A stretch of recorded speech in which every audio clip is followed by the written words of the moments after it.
number 1 rider, and it starts with a big step forward off the start. Dean Wilson, the number 15, is going to control it and grab your early lead. But he's under pressure from a rookie, Justin Bogle, Jeff. Yeah, Justin Bogle on that Geico Honda got a third-place start, but then he really put the pressure on. Watch right here as Bogle tries to go around the outside of the points leader with the red plate. It's incredible aggression there from the rookie. Trouble for Brock Tickle. That's Wilson's teammate. He would have some equipment problems. Wasn't able to finish that one. Similar trouble for Jimmy Dakotas. So this track doesn't care what brand or manufacturer is putting your bike together. Then we're going to battle between the teammates. Yeah, here, look at Eli Tomac, second-year rider, making his way around the rookie. And this was late in the moto there. It seemed like Tomac had just a little bit of extra energy and fitness. So Tomac on the 19 is going to just edge out the 891, his teammate, to take over second. But there was no catching Dean Wilson, who wins the first moto. He has that red number plate in the bike because he's your series points leader, and he's looking to extend that lead today. The Steel City first, Dean Wilson. He's got momentum, looking good as far as the points are in the series. He could potentially even wrap it up today if his competitors falter just a little bit. And he's helped his own cause by winning the first moto at Steel City a little bit earlier. And his teammates Tyler Rattray and Blake Baggett finish a few positions further back. If that happens again here, Wilson will wrap up the title here at the next to last round. Tell you, this is going to be Moto 2 for Peters. And he was 15th in the first moto. His goal needs to be to put the Yamaha up inside the top 10 here in Moto 2. It's his first pro race. He and Justin Bogle, who we mentioned earlier during our first Moto highlights, were supposed to make their debuts together a couple of weeks ago at Unadilla, but Peters had a back injury, so he took a few weekends off, and he's ready to go. Give us the Rocky Mountain ATVMC.com keys to the race here, Jeff. Yeah, well, this can apply to everyone. Get to start. Get out there. Make life easy. Traction control. You got to be good with the throttle. You got to shift at the right times. Not rev the bike out too much on those off cambers. And fitness. It is hot and it is humid. I mean, we go outside of our air-conditioned booth here, and it's like, it's going to be a tough second moto. And Dean Wilson wants to wrap up this championship. He needs to get that start and control the race, just like he did in Moto 1, where he led wire to wire. If he wins this one, and Rattray on the 28 and the 57 and Baggett finish out of the top 3, I believe that will be enough for him to wrap it up. We'll keep tabs on it throughout this race to see if Wilson can lock up his first major professional championship right here, or see if it'll go down to our finale next weekend all the way in the left coast in California. But first, let's go racing in Pennsylvania. Start about to get started.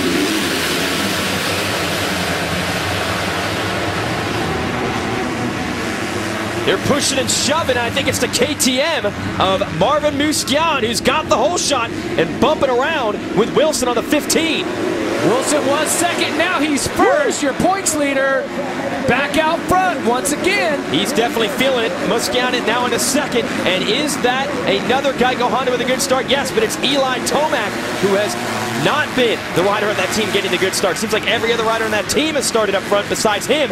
He is third. 1110 Mods have Alex Martin represented. He's in fourth.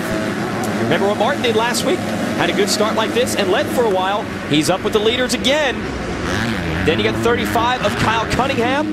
And I think it's Rattray coming through as well. But your leader is Dean Wilson, putting himself right where he wants to be. It looks like Baggett is the second pro circuit rider, and 2 positions behind him is Rattray.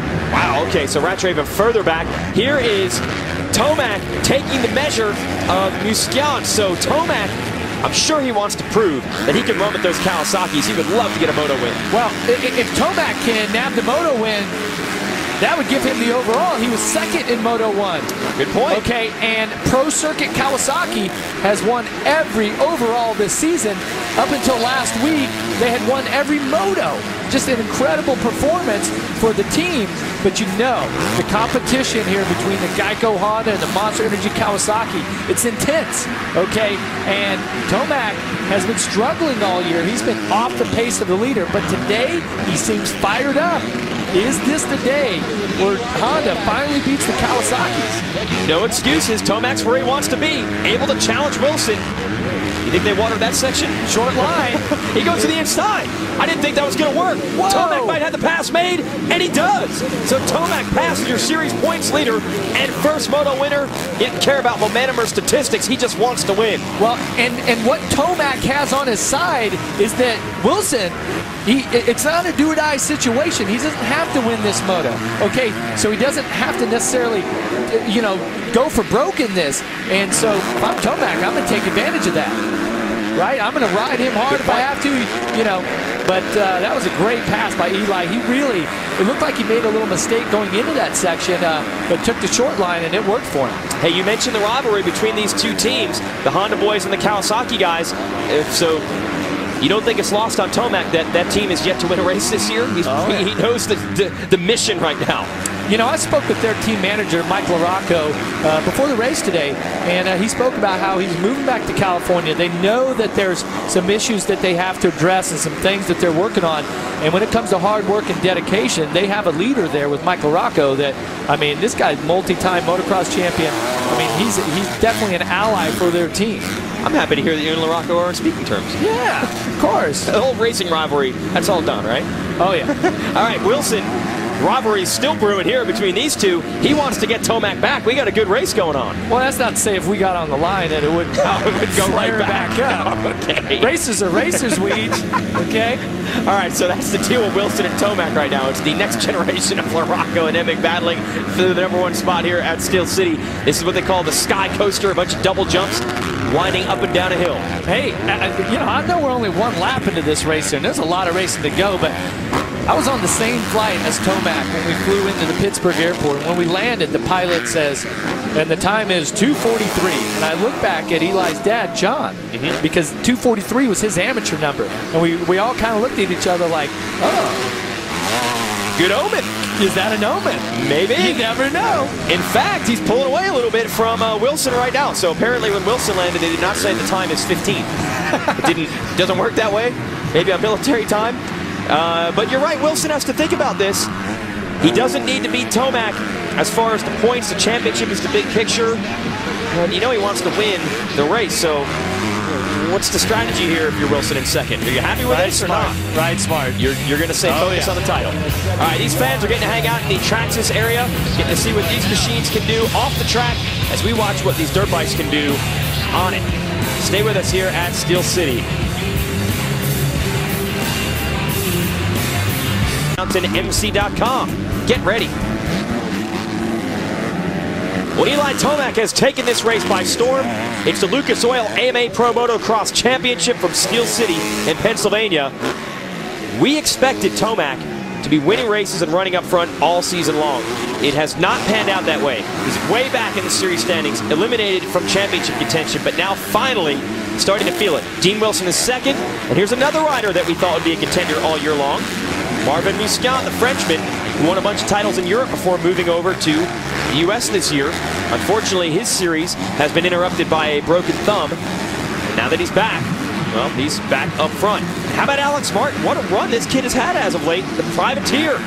Well, yeah, he always has a great ride at Millville, which is his home track. His family owns the track. And then last week at Southwick, in the sand, he has a great ride. And then the question was, okay, on those two sandy-type tracks, he's got it. But how can he perform on a hard pack track that's really rutted? A totally different track. Just a totally 180. And here in the second moto, he's got a great start. He was 10th in the first moto, which is a great ride. And now he runs fourth in this one. That could put him in the top 5, possibly in the overall. We'll see how long he can hold it because Blake Baggett is all over him here. And Baggett needs to move forward. He's got to try to find some way to get to Wilson. Although, I don't know if that's going to happen. Baggett still unable to make the pass. I'll tell you what, you can't help but cheer for Alex Martin, one of the nicest kids out there. And, of course, we know well the story this year of this team, 1110 Mods. Very low-budget operation, not much support. Although they did get some help today. Oh, Baggett comes off the motorcycle. And the machine nearly getting run over. He's in a very precarious spot at the landing of a jump. Looks like he's all right. There's his, actually Wilson's a mechanic looking on, all of the pro circuit riders, but this is going to be devastating for Blake Baggett in the championship chase. It's going to put him way back right now, try to get an idea of where he's at when we see another rider. Yeah, trying to figure out, he's certainly dropped out of the top 10. That's a 2:45 of Lance Vincent. And we're thinking around 15th or so. So yeah, devastating. That might officially eliminate Baggett from the championship mathematically going this far back. Well, good thing is that he's all right. It looks like the bike didn't get banged up too bad, and he's back on the charge. But boy, that's going to be frustrating. Just strange how the second half of this series has gone for Baggett. That midway through, he was the man to beat in this tour with a bunch of wins, but then things have been going like this. Watch this. He hits that Rockstar, that banner right there. He got too far to his left, and he didn't just clip it with the left-hand handlebar. I mean, he plowed into it, and that's because, once again, like I spoke at the top of the show about the off-cambers on this track and how you're always fighting, you're on the edge of the tire, and you're always fighting against the camber, and he faded too far to the left before that double. He's lucky that he got off easy, because I mean, you could go flying through the air right there, and this hard clay, it has no cushion when you hit the ground without the bike. Yeah, impressive that Baggett's machine or himself did not incur any damage, so he's able to start working his way forward again. And earlier in the year, like I was saying, we were calling him El Chupacabra. You put it back in 15th place, no problem. He would just pass his way through.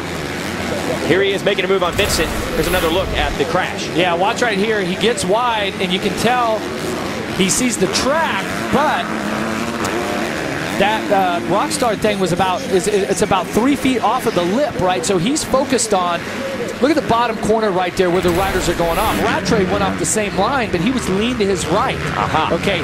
Well, Baggett was stood up going through that same line, and that big can there was in the way. Wow. Can, though, able to survive. Yeah. Solid. Thought we might have an explosion of Rockstar energy drink. The battle's not just between the riders, but it's the Rockstar and the Monster going after it. Let's see who Baggett's closing in on now. That's Ryan Sipes right in front of him. Hey, here are your leaders.